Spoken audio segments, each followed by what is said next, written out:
Hello guys, welcome to this video. मेरा नाम मनीष चौहान और आज की इस वीडियो में आपसे बात करने जा रहा हूँ स्पॉट राउंड काउंसलिंग के बारे में। आपको एक एक पॉइंट अच्छी तरीके से एक्सप्लेन करूँगा, डिटेल में आपको एक एक पॉइंट क्लियर होगा। इस वीडियो का आप एंड तक देखेंगे। तो स्टार्ट करते हैं फिर। तो यहाँ पर आप देख सकते हैं कि स्पॉट काउंसलिंग जो है हमारे पास इन 25 कोर्सेज़ के लिए, अगर मैं आपको दिखाऊं तो टोटल दे रहा है 25 कोर्सेज़। और इन 25 कोर्सेज़ में अगर आप देखोगे तो दो पार्ट में बटे हुए हैं।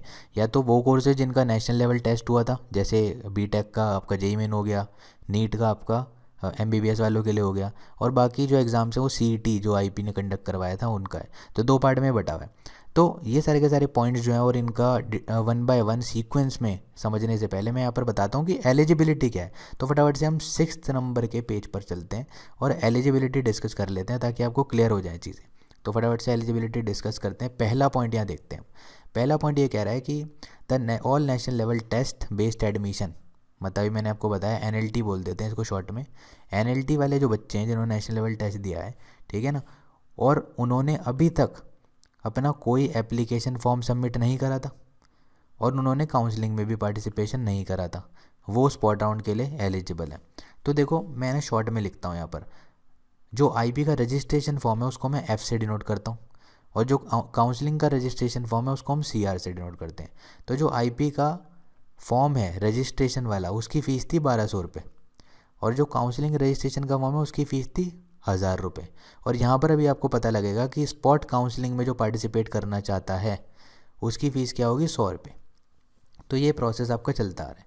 तो वो बच्चा जिसने अभी तक रजिस्ट्रेशन फॉर्म ही नहीं भरा तो उसको 1200 रुपये भरने पड़ेंगे, प्लस काउंसलिंग रजिस्ट्रेशन का फॉर्म भरना पड़ेगा 1000, प्लस उसको स्पॉट काउंसलिंग के 100 रुपये भरने पड़ेंगे। ठीक है, तो ये तीनों अमाउंट उसको भरने पड़ेंगे जो अभी तक जिसने करा ही नहीं था। ऐसा कैंडिडेट जिसने सिर्फ जेई मेन या फिर नीट का टेस्ट दे के बैठा हुआ था वो, और ये कोई प्रोसेस में वो पार्टिसिपेशन करा ही नहीं, तो पूरे कितने भरेगा यहाँ पर 2300 दिख रहे हैं। और उसके बाद अगर उसका एडमिशन हो जाता है बच्चे का, तो एडमिशन होने के बाद 40K भरेगा यूनिवर्सिटी फ़ीस और बाकी अपने कॉलेज में रिपोर्ट करके रिमेनिंग फ़ीस भरेगा। तो ये चीज़ हमारे पास है जो हमें क्लियर होनी चाहिए। अगला पॉइंट क्या कह रहा है? अगला पॉइंट हमें कह रहा है कि वो बच्चे, अभी तो बात कर रहे थे हम नेशनल लेवल टेस्ट वाले बच्चे की, अब आ गया वो बच्चे जिनका सीईटी दिया था जिन्होंने। तो आपको ये पता होना चाहिए कि जो बच्चे सीईटी देते हैं वो ऑलरेडी अपने एग्ज़ाम फ़ीस भरते हैं 1200 रुपये, तो उनको एफ़ करने की ज़रूरत तो नहीं है, रजिस्ट्रेशन फॉर्म वाली तो उनसे क्लॉज हट गया। उसके बाद उन्हें क्या करना है, उन्हें सिर्फ काउंसलिंग का रजिस्ट्रेशन फॉर्म भरना है। ठीक है, और वो क्या करेंगे उसके बाद, हमारे पास स्पॉट काउंसलिंग के उनको 100 रुपये भरने, देन उनका प्रोसेस सेम चलेगा। तो यहाँ पर अभी फ़िलहाल ये बता रखा है कि जो सीईटी कैंडिडेट्स हैं जिन्होंने रजिस्टर नहीं करा था ऑनलाइन काउंसलिंग के लिए, क्योंकि उनका रजिस्ट्रेशन फॉर्म तो भर ही दिया होगा सीईटी के टाइम पे, तो वो बच्चे भी स्पॉट के लिए क्या हैं, एलिजिबल। देन यहाँ पे क्या बोला है, candidate who was allotted a seat in round of online counselling paid the part academic fee and reported. वो बच्चा जो ऑलरेडी रिपोर्ट कर चुका है कॉलेज में, इसका एडमिशन हो चुका है, वो भी स्पॉट राउंड में एलिजिबल है। मैं आपको ऑलरेडी बता चुका हूँ ये बात अपनी प्रीवियस वीडियोज़ में।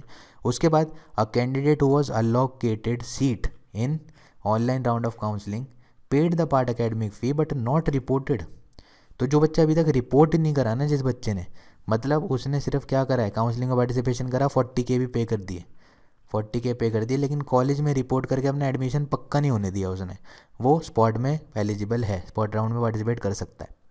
5th पॉइंट के हिसाब से a candidate was not allotted any seat in any round of online counselling, ये तो बच्चा वो है जिसको अभी तक कोई सीट मिली ही नहीं। ठीक है, देन मतलब पार्टिसिपेशन करा था लेकिन सीट नहीं मिली, वो वाला बच्चा है। अ कैंडिडेट, 6th पॉइंट की बात करूँ, a candidate who was allotted a seat in online counselling but not paid the part academic fee. ये वो बच्चे हैं जो भूल गए थे कि भाई 40,000 भी भरने होते हैं, या वो इस चक्कर में थे कि 40,000 नहीं भरेंगे तब भी काम बन जाएगा, जो पूरे अवेयर नहीं थे। ऑनलाइन काउंसलिंग में पार्टिसिपेशन करा था लेकिन 40,000 ना पे करने की वजह से काउंसलिंग से बाहर हो गए, वो बच्चे 6th पॉइंट में आ रहे हैं और वो स्पॉट राउंड में पार्टिसिपेट कर सकते हैं। 7th point CET 2020 qualified candidate, CET वाले बच्चे हैं जिन्होंने रजिस्टर करा था, ऑब्वियस सी बात है, paid the counselling participation fee but did not fill the choices, जिन्होंने चॉइस ही नहीं भरी वो बच्चे भी आउट हो गए थे और इसलिए वो भी स्पॉट राउंड में पार्टिसिपेट कर सकते हैं। उसके बाद any candidate who was admitted in any round and subsequently withdrawn, जो विड्रॉल वाले बच्चे हैं जिन्होंने विड्रॉ कर लिया था अपना एडमिशन, उनको आईपी यूनिवर्सिटी चांस दे रही है कि भाई आज दोबारा आ जाओ, मौका दे रहे हैं हम।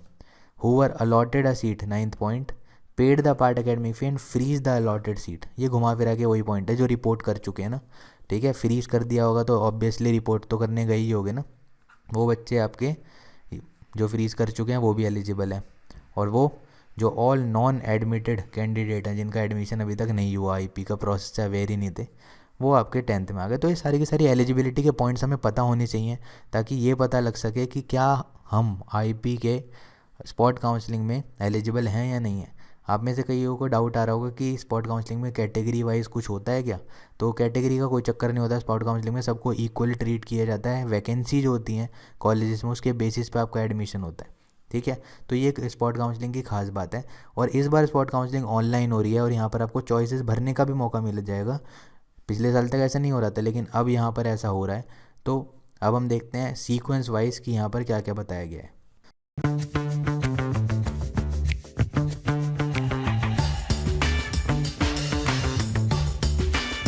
अब यहाँ पर आप देखिए फर्स्ट पॉइंट, मैं यहाँ पर पॉइंट बाय पॉइंट आपको चीज़ें समझाऊंगा।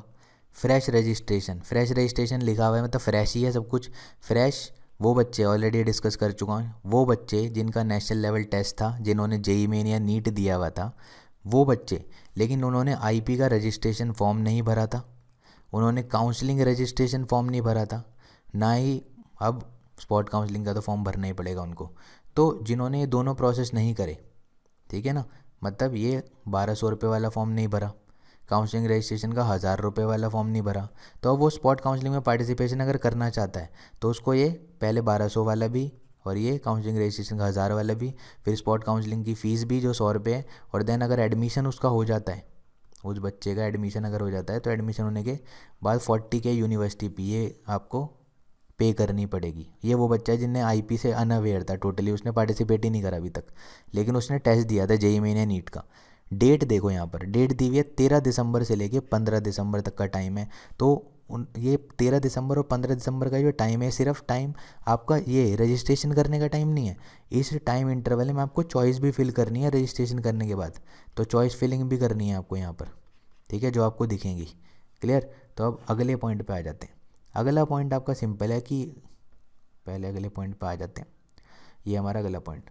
तो अगला पॉइंट हमारा ऐसा है कि हमारे पास जो बच्चा है उसने ऑनलाइन एप्लीकेशन फॉर्म तो भर दिया था, मतलब एफ़ जो है वो भर दिया था उसने, एनएलटी का बच्चा है, ठीक है, नीट या फिर जेईई मेन का फॉर्म भर दिया था, काउंसलिंग में पार्टिसिपेशन का फॉर्म नहीं भरा, इसलिए काउंसलिंग में पार्टिसिपेट नहीं कर पाया। वो क्या करेगा, स्पॉट काउंसलिंग के 100 रुपये भरेगा, काउंसलिंग रजिस्ट्रेशन के 1000 भरेगा, और देन अगर इसको एडमिशन मिल जाता है तो फिर 40 के भरेगा अपनी सीट को फ्रीज करके, ठीक है।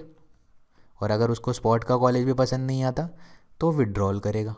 चलो ये तो बात की बात है, लेकिन ये जो टाइम दिया गया है, ये टाइम क्या दिया गया आपको, ठीक है, ये 13 से लेके 15 तक का टाइम दिया गया भाई, बहुत ध्यान से समझना है आपको ये बात। अब यहाँ पर आप देखो, ये फ्रेश रजिस्ट्रेशन उन बच्चों के लिए हैं जिन्होंने सीईटी दिया था।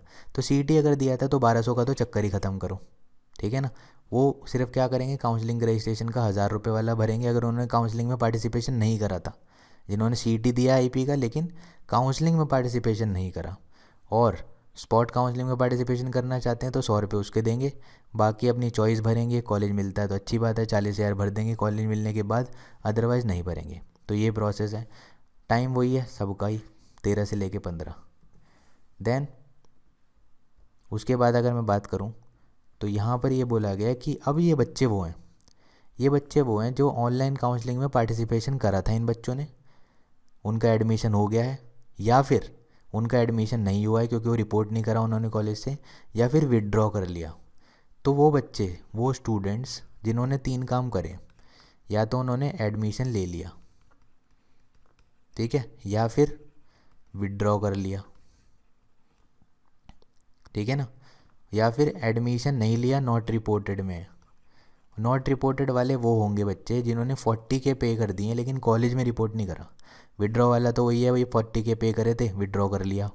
और एडमिशन वाला वो है जिसने कॉलेज की भी फ़ीस भर दी जाके, तो उसको सिर्फ 100 रुपये भरने हैं। तीनों कैटेगरी में अगर आप आ रहे हो तो 100 रुपये भरो स्पॉट काउंसलिंग के, 13 से लेके 15 तक का टाइम दिया गया है, सही है ना। तो ये चीज़ हो गई। देन आपको ये बता रखा है कि जो आपकी चॉइस मॉडिफिकेशन की डेट है, जो मैंने अभी आपको बताया कि जो अपनी चॉइस को मॉडिफाई करना चाहते हो या फिल करना चाहते हो चॉइसेस को, उसकी डेट भी 13 से लेके 15 ही है। और स्पॉट राउंड का जो रिज़ल्ट डिक्लेयर होगा वो 16 तारीख को हो जाएगा। ठीक है, तो जब स्पॉट राउंड का रिज़ल्ट डिक्लेयर होगा तो वहाँ पर आपका अगेन एक अलॉटमेंट लेटर आएगा। ठीक है, तो ये जो अलॉटमेंट लेटर आपका आ रहा है, ये अलॉटमेंट लेटर आपका आने के बाद आप यहाँ पर दो ऑप्शन आएंगे, या तो फ्लोट करोगे या फ्रीज़ करोगे। हालांकि इसका कोई मीनिंग नहीं बन रहा है अभी यहाँ पर, क्योंकि स्पॉट के बाद कोई यहाँ ये नहीं बोला गया कि आपकी सप्लीमेंट्री राउंड ऑफ काउंसलिंग होगी, तो फ्लोट का कोई तुक नहीं बनता। तो स्पॉट काउंसलिंग में अगर आपको कॉलेज मिलता है तो आप फ्रीज़ कर दोगे अगर आपको पसंद आया, अगर आपको पसंद नहीं आया तो आप विड्रॉल कर लोगे। ठीक है, तो फ्लोट का कोई तुक नहीं बनता है यहाँ पर। उसके बाद अगर मैं देखूँ तो 20 तारीख तक का टाइम दिया गया है, 16 तारीख को रिज़ल्ट आ जाएगा, 20 दिसंबर तक का टाइम है कि या तो आप फ्रीज़ कर दो और अपने कॉलेज में रिपोर्ट कर लो जाके। ठीक है, अदरवाइज़ आप क्या कर सकते हो, विड्रॉल कर सकते हो। सही है, अब यहाँ पर ये भी बोला गया कि 40,000 भरने की डेट भी है। अगर आप कहते हो कि भाई मुझे तो यही कॉलेज चाहिए तो 40,000 पे करके फ्रीज़ कर देना। अलॉटमेंट आपका जो होगा, लेटर जो प्रिंट होगा वो भी 20 तारीख तक ही होगा।